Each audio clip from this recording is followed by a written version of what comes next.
Most crypto traders look at one chart. They see the RSI crossing 30 and they call it a signal. Then the trade goes against them and they wonder what happened. The honest answer? One indicator on its own isn't a signal. It's a question. And answering it properly takes more inputs than any single screen can give you. So I built a scanner that runs 21 of them at once across 580 coins. Hello, my name is Bruno, and this is the foundation video for the channel. What's actually inside the scanner I use every day. Today I'll walk you through every single indicator, why it's there, what it actually catches, and just as importantly, the ones I keep around but don't use yet, and why. If you are a trader who's tired of indicator soup and wants to see what a real working multi-signal system looks like underneath the hood, you are in the right place. Quick map of what's coming. I have grouped the 21 indicators into 4 families: trend, momentum, volume and money flow, and volatility. We will go through each family, hit the indicators inside it, and I will show you which ones the scanner relies on most heavily, because not all of them carry equal weight. At the end, I will show you the 3 indicators that are coded but inactive right now, and I will explain why they are still in the system instead of deleted. Let's start with the trend, because everything else depends on getting the trend right. Trend indicator answers 2 questions. Which way is price going, and is that direction strong enough to trust? In my scanner, the trend module is special. It runs across 6 time frames at once, from 1 hour all the way up to daily, and it produces a single composite score. That score then controls how aggressive every other part of the scanner is allowed to be. If the trend says we are in a bear regime, the scanner gets stricter about what it will flag. So trend isn't just one input, it's the filter that sits over everything else. Let's kick things off with the exponential moving average. It is the simplest and oldest trend tool out there, weighting recent prices more heavily than older data to give you a smoother read. My scanner uses 3 specific periods to assist the signals: the 20, the 50, and the 200. The relationship between all of them is where the actual secret sauce lies. To get a perfectly clean uptrend stack in the scanner, price has to be trading above all 3, and they need to be lined up sequentially, the 20 above the 50 and the 50 above the 200. Now you might ask, why such a basic tool is considered foundational? And you'll be right to question it. But think about it this way. Pretty much every other complex trend indicator on your chart is just a more sophisticated attempt to answer the exact question that Emma asks first, which is, where is the average and which side of it are we on? But here is the honest beat. Emma lags. It tells you what already happened. That's exactly why it is a foundation and absolutely not a trigger. We use it to build context. We don't execute trades off it alone. Moving on to the SuperTrend. If there is one trend indicator my scanner leans most heavily on for pure direction, this is it. Under the hood, it's built on ATR, the average true range, meaning it factors in volatility to plot a line that dynamically flips above or below the price. The basic analysis here is incredibly straightforward. Price above the SuperTrend line is bullish and price below it is bearish. It's that simple to read, which is entirely the point. But one of the absolute gems in how I execute this is that the scanner doesn't just look at one chart. It checks this indicator across 6 different time frames at once. I won't disclose my entire secret sauce here, but when you look at my scanner's output and see a coin flagged as ST6/6, it means the SuperTrend is bullish across all 6 time frames. That gives you an incredible powerful multi-time frame agreement. This adaptability is exactly why it earns this massive weight in the system. In a choppy sideways market, the line automatically widens and sits further away from the price so you don't get constantly whipsawed. But the second a clean, trending market takes off, the line tightens right up to protect your gains. It is easily the closest thing the trend module has to a primary directional vote. Next up is the MACD. This indicator measures the relationship between 2 different moving averages, giving you a look at the momentum within a larger trend. Structurally, it involves 3 distinct parts: the MACD line, the signal line, and the histogram. My scanner is specifically coded to watch for two things: the histogram turning and those crucial line crossovers. What it catches that a standard EMA completely misses is acceleration. Think of it this way. The EMA tells you the direction you are driving, but the MACD tells you whether you are slamming on the gas or hitting the brakes. It tells you if that direction is gaining or losing steam. But let's hit a major honesty beat here. The MACD is incredibly useful, but is easily the most over-relied on indicator in all of the retail trading. The classic mistake is trading every crossover like it's a holy grail. In my system, the scanner uses as exactly one vote among many, never a standalone trigger. In fact, I'll come back to this exact point when we look at the signals I built into the system, but intentionally left turned off. Now we get to the ADX, the Average Directional Index. I like to call this the "is this trend actually worth trusting?" indicator. The most important thing to understand here is that ADX does not care about direction. It doesn't tell you if the price is going up or down. It strictly tells you the strength of the move. Generally, any reading above 25 means a real viable trend is underway. Anything below 20 means you are stuck in a chop zone with no clear trend. This is fundamentally the filter that keeps the scanner from treating meaningless sideways noise as an actual trend setup. Because it measures raw strength, it pairs beautifully with everything else in the module. For example, if the scanner catches a bullish SuperTrend, but the ADX is sitting down at 15, that trend is incredibly weak and prone to failing. But the same exact bullish SuperTrend with an ADX screaming at 35? That is a high conviction trend you can actually lean on. So if you're wondering why this matters so much system-wide, let me tell you from pure experience. The vast majority of bad trades happen in low ADX chop. Keep this in mind. That's the environment where standard retail indicators flash dozens of buys and sell signals that mean absolutely nothing. In my scanner, ADX acts as the bouncer at the door, keeping the garbage setups out of the system. Next in line is the whole moving average, or HMA. In general, this variation of a moving average was designed to solve one specific problem: reducing lag, which, as we already discussed, is the main weakness of a traditional EMA. The HMA uses a clever weighted calculation that allows it to respond incredibly fast to sudden price changes, all while staying significantly smoother than a raw price line. The scanner relies on it as a faster reacting confirmation tool that runs right alongside our standard EMA stack. You might ask, why bother using both the hull and the EMA? Well, think of the EMA as your slow, ultra-reliable baseline, while the hull gives you the faster real-time read. When both of them agree, your trend signal is infinitely cleaner. But the second they start to diverge, that is your early warning system, flagging that the current trend might be getting ready to shift.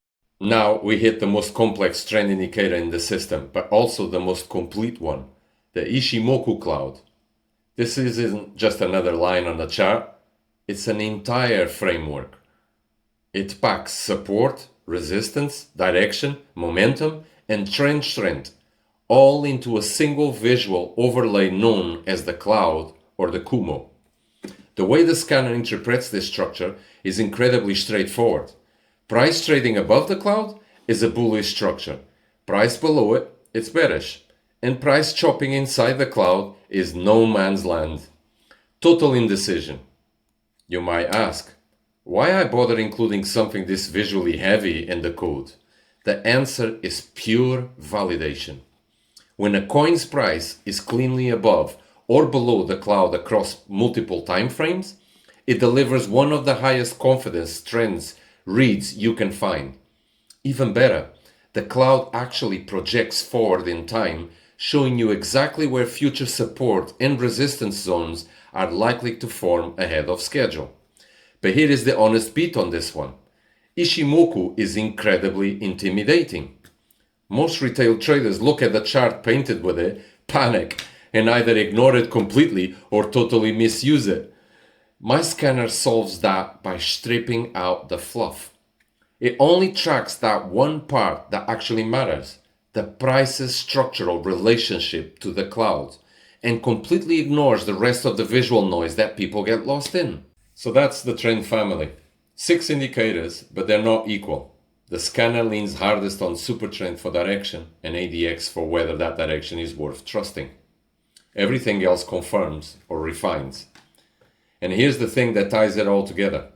The trend module runs all of this across 6 time frames and rolls into one regime call, bull, sideways, or bear.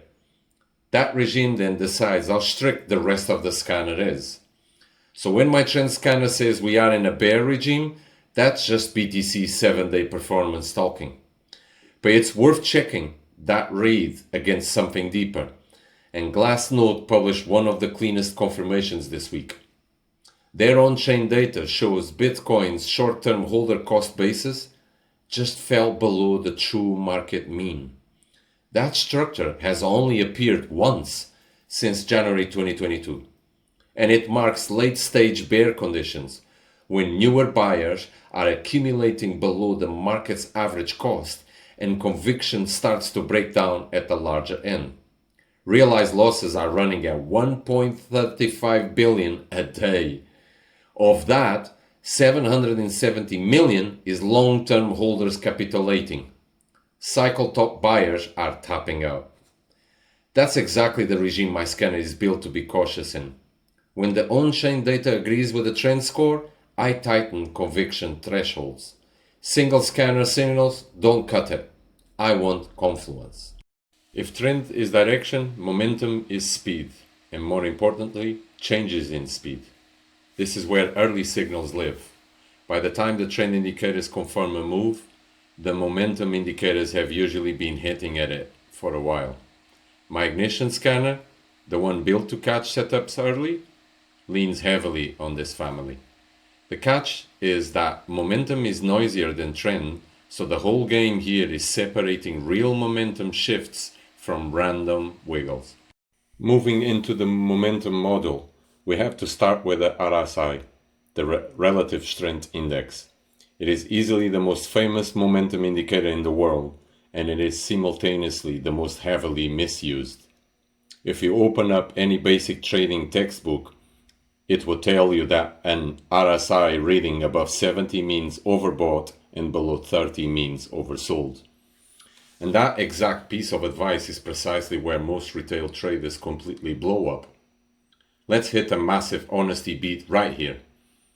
In a powerful institutional bull run, the RSI can easily sit above 70 for weeks at a time.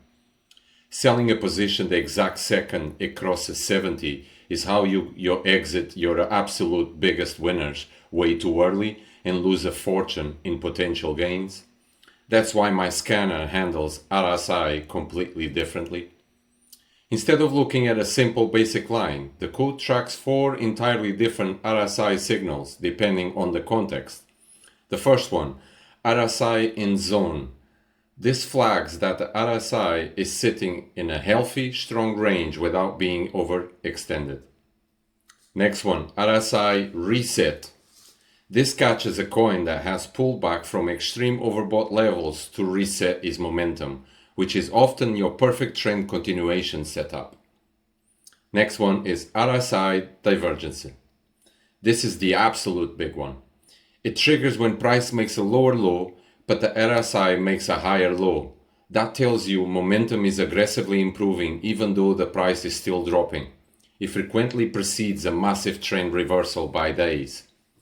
And the last one is RSI overbought reset, the exact bearish mirror of the reset signal which we use to feed the short scanner. The core teaching point to take away is this. The RSI is not a rigid buy or sell line. It is a dynamic momentum story. The divergence version of that story is where the real statistical edge hides. And honestly, I have an entire separated video planned just to deep dive into divergency trading alone. Right after the standard RSI, we look at the stochastic RSI or stock RSI. This is essentially an RSI calculation applied to the RSI itself. It measures where the current RSI sits within its own recent range, making a much more sensitive, faster, and naturally noisier indicator. The reason we have both in the system comes down to a clear division of labor. Regular RSI is your steady macro read, while the stock RSI is the early twitch. Stock RSI fires first to alert the system, and a standard RSI comes in later to confirm it. The obvious trade-off here is noise. Because it's so sensitive, it gives far more signals and a higher percentage of them are completely false. That's why the scanner treats it strictly as a supporting vote, never as a standalone trigger. Let's hit the honesty beat on this one. If you try to trade stock RSI on its own, it will whipsaw you to death. It only earns its place inside the strict confluence system where other, slower signals are there to filter out its constant noise. Next in the momentum family is the CCI, the Commodity Channel Index. First things first, despite what the name implies, this has absolutely nothing to do with commodities specifically. It works beautifully on crypto or any other asset class. What the CCI actually does, it is measure how far the current price has deviated from its statistical average. When you see readings blasting beyond plus 100 or minus 100, it flags an unusually strong move. This is usually either the explosive start of a brand new, powerful trend or a massive overextension that is about to snap right back. The scanner uses this strictly for confirmation of momentum strength alongside the RSI and your trend family. Think of it as a quality check. When the CCI agrees with your RSI, the momentum read becomes significantly more reliable. It's definitely a secondary confirmation tool rather than a headline indicator, but it firmly earns its spot in the code by occasionally catching key market extensions that the other tools completely miss. Now we look at Aroon, which takes a completely different angle on momentum because it measures time, not price. Specifically, it looks at a set window of time and it calculates how recently the price made a new high versus how recently it made a new low. When you see the Aroon up line pinned at the top and the Aroon down line buried at the bottom, it means new highs are happening frequently. This is the definition of a young, healthy uptrend. This is incredibly useful for the system because it frequently catches the absolute beginning of a trend. It spots the move right when the price has started making fresh, consecutive highs long before the slower moving averages have even crossed or caught up. It pairs beautifully with the rest of our trend family. The scanner lets Aroon flag that an early trend is officially born, and then we wait for the ADX to confirm when that trend is strong enough to actually risk capital on. So momentum gives us the early read. RSI divergence, especially, is one of the most valuable early signals in the whole system. But momentum can lie. Price can twitch upward on no real buying. So the next question the scanner asks is the most important one. Is there actual money behind this move? And that's what volume tells us. Here's where my scanner does something most retail traders skip entirely. Price tells you what happened. Volume tells you who was behind it and whether it was real. A price move on thin volume is a whisper. The same move on heavy volume is a statement. This family is built to spot the footprints big money leaves before a move becomes obvious. If I had to point to the part of the scanner that gives the most genuine edge, it's this one. Now we are moving into volume. An unbalanced volume is hands down the cleanest volume tool out there. It's simple. It adds volume on up days, it subtracts it on down days, and it tracks the running total. But the real magic here is in the divergence. Same concept as RSI divergence, but we are tracking actual money instead of just momentum. Because of that, my scanner runs 5 different on-balance volume-based signals. This is more than any other single indicator in the entire system. The big ones to watch are OBV divergence, where price is falling but OBV is holding or rising because buyers are absorbing the selling, and OBV stealth accumulation. That's where OBV is quietly climbing while price stays completely flat. The translation of this? Someone is accumulating heavy size without moving the market. The stealth is the entire point. Let's be real. Stealth accumulation is the closest thing technical analysis has to spotting institutional buying before it actually shows up in the price. By the time chart finally breaks out, OBV has usually been screaming it for days. This isn't just another data point. This is genuinely one of the highest value signals in the entire system. CMF, or checking money flow, basically takes OBV's core idea and it pushes a step further. Instead of just looking at up or down days, it weights that volume by where inside the candle's range the price actually closed. If a candle closes right near its high on massive volume, that is strong, undeniable buying pressure. If it closes near the low, it's distribution. CMF turns all of the data into a single oscillator above or below zero. Above zero means money is flowing in. Below means it's bleeding out. The scanner tracks 2 main signals here: the CMF positive for accumulation and ignition, and the CMF negative for the short scanner. The way this pairs with OBV is beautiful. OBV tells you the raw direction of the volume, but CMF tells you the actual conviction inside each individual candle. When they both line up, you have a much stronger read than either could give you alone. But here's the honest beat on this one. CMF can get incredibly choppy on low volume illiquid coins. That's exactly why the scanner is coded to cross-check it against actual volume levels. We want to make sure we aren't getting completely fooled by thin order books. Think of the Money Flow Index, or MFI, as a volume-weighted RSI. It uses the exact same 0 to 100 scale and the same overbought or oversold concepts, but with one massive twist. A price move only counts if there is an actual volume backing it up. The reason I include this alongside regular RSI is simple. It filters out the low conviction moves that RSI easily gets fooled by. If a coin spikes on completely hollow volume, MFI barely even moves. If it acts as a volume-aware confirmation for the momentum family, beautifully bridging the gap between raw speed and actually money flow. So now we got direction from trend, speed from momentum, and conviction from volume. There is one dimensional left, and it's the one that tells you timing, when a move is actually likely to happen. That's volatility. The last family doesn't tell you direction at all. It tells you timing, and it does a lot of the practical work behind the scenes, like setting where stops go. The big idea here is simple but powerful. Markets breathe, then they compress, then they expand. If you can spot the compression, you can be positioned before the expansion.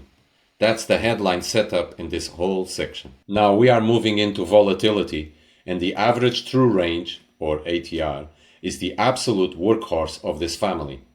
It doesn't tell you a single thing about direction. It purely measures how much an asset typically moves in a given period. Where ATR does a quiet, essential work is in setting stop distances. Look, a 5% stop on a low volatility coin is massive, but on a highly volatile coin, it's absolute noise that will get you stop out in minutes. ATR completely normalizes this. The scanner uses to size stops and targets proportionally to each coin's actual living volatility. That way, the exact same risk rules working seamlessly across both dead calm coins and absolute Wild West ones. On top of that, it feeds 2 key signals under the hood. ATR expanding, which tells us volatility is ramping up for a major expansion, and whale candle. That triggers when an individual candle is far larger than the recent ATR average, meaning someone with serious size just stepped in and moved the market. The core teaching point here is simple.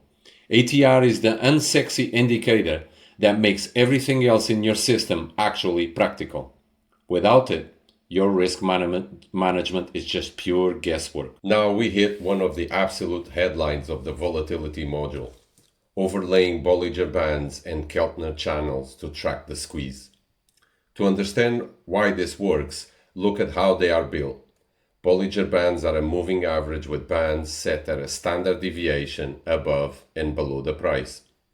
They widen when volatility spikes and narrow when it dies down. Keltner channels are a similar concept, but they are built on ATR instead of standard deviations. The real magic happens when you layer them on top of each other. When the Bollinger bands contract so tightly that they actually squeeze inside the Keltner channels, you get what we call a volatility squeeze. It means volatility has compressed to an absolute, unnatural extreme. This is the foundation of the famous TTM squeeze setup and is easily one of the most reliable timing signals in the history of trading. Now, compression doesn't tell you the direction of the break, but it tells you with high certainty that a massive explosive move is coming and coming soon. Because timing matters, no matter what your bias is, the scanner signal BB squeeze is one of the very few that fires across all the three systems: the ignition scanner, the short scanner, and the trend scanner. The play here is simple. You spot the squeeze to know when to watch, and then you let your trend and momentum families step in to call which way the expansion is going to break.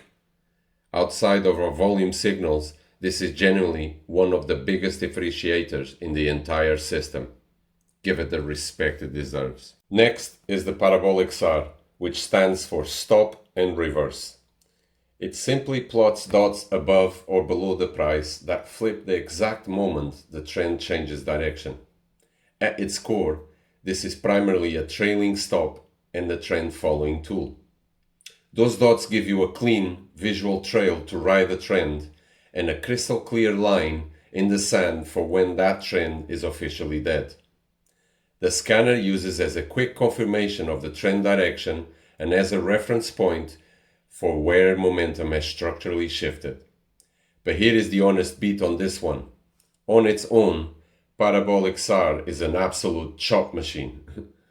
It works beautifully when the market is roaring in one direction, but the second things go sideways, it will flip back and forth and stop you out repeatedly until your account is bleeding.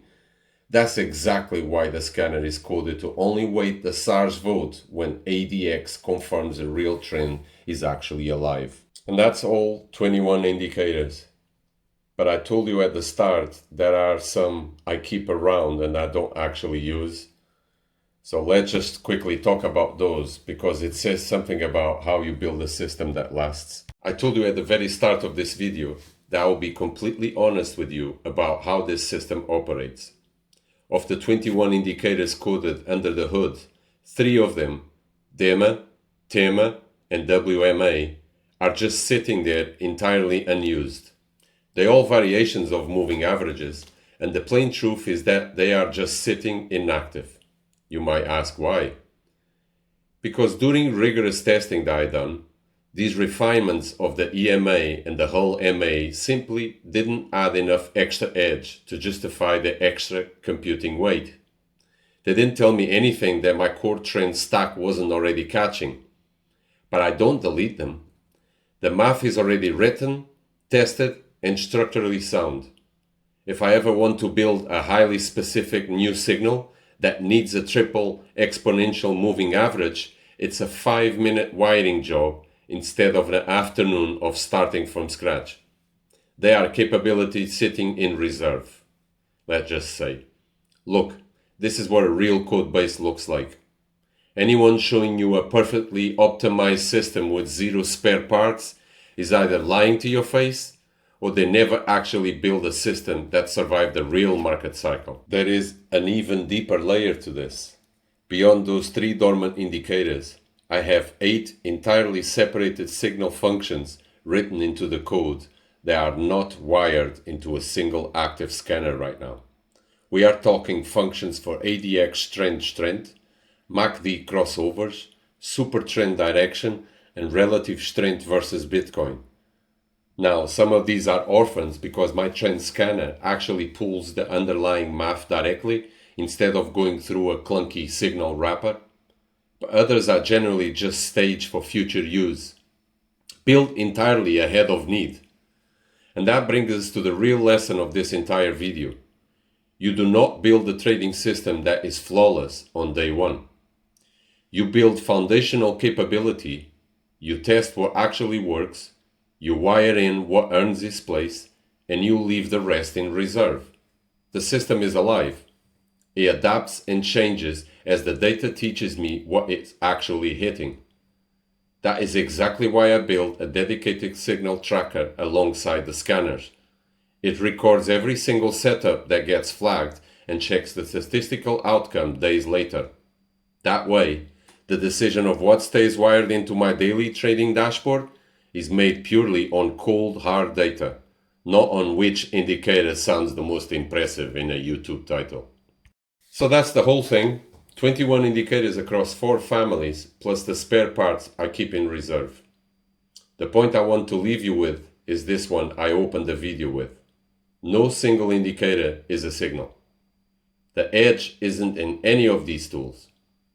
It's in what happens when several of them agree at the same time on the same coin across multiple time frames. That agreement is what I call confluence, and it's the next thing I want to break it down on the next video. How the scanner scores it, and why I don't act on anything below a certain threshold. If you found this useful, the best thing you can do is tell me which indicator you want me to go deeper on. Drop it in the comments. RSI divergence, the volume signals, the squeeze setup, whatever you're most curious about. That's what I will make next. Now, thank you for watching. I will see you in the next one. Peace.